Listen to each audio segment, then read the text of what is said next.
سیستەمی نوێی پەنابەری ئەوروپا بە فەرمی چووە بواری جێبەجێکردنەوە. سیستەمێک بازنەی هاتنی پەناخوازانی سنووردارتر و ڕێی بۆ سنوورداشکردنیان خۆشتر کردووە. ئەس دەترسم وەک دەبێ ئەف ترس هەیە گۆگە خەلک وەک دەبێ قبول نەکەن گە شەڕ چێ ببە گە حرەکەت چێ ببە و وەک دەبێ خەلک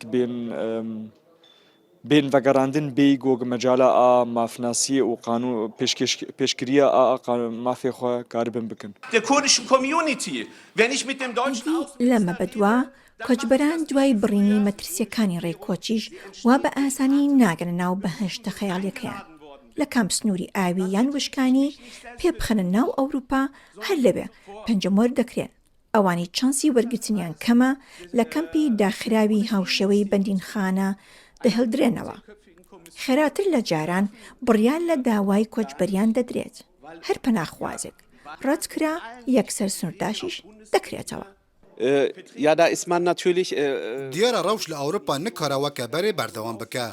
لێژ بوومە گرینگە هەر پەنابەرێکی کوپرسکرێکە ویە سیاسی هەبە مافی ویە دارەزاندنەکە دادپەروەرانە هەبە. بەرپرس سۆز دەدن و ئەڤ ڕێکار بێنە پاراستن. تو گەهرینەک ڕێ لەبەر vêyekê nagre ku xelk li ser sînorên derve yên wekî Yunan, İtalya yan jî İspanya daxwaza penabertiyê bikin ji ber ku ew jî dewletên demokratin. Ev yasaya nû cureke lehevkirin û rêkeftin e di navbera wan kesên ku dixwazin bi temamî deriyê Ewropayê bigirin û wan kesên ku di wê baweriyê de ne ku hêza Ewropayê heye ku alîkariya xelkê bike. Aloziyên siyasî hikûmet neçarî vê biryarê kirine.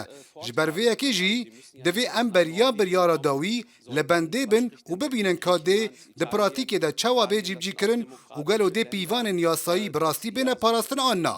لە ناو دیاسپۆرای کوردیدا ترس هەیە کە پۆلێنکردنی خێرایی دۆسیەکان بێتە هۆی فەرامۆشکردنی کێژە ڕاستەقینەکانی پەناخوازانی کورد و وڵاتەکانیان وەک ناوچەی ئارام سێر بکرێت. ئەمەش ڕێگا بۆ سنوورداشکردنی بە کۆمەڵ خۆش دەکات.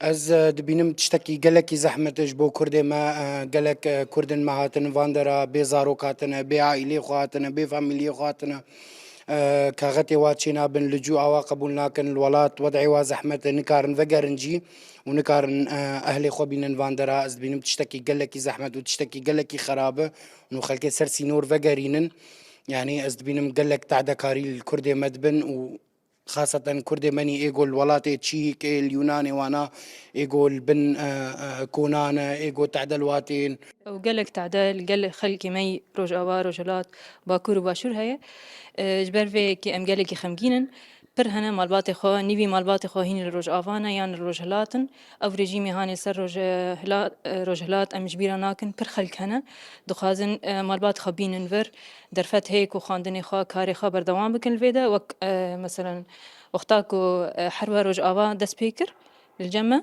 او رژیم هانی کو سر مگیشه هات ام هات نویده و بردوام کر مخواندنی خو تمام کر از دغازم گلی می کرد ایهانی جوان گیش ورن ویده و خواندنی خو بردوام بکن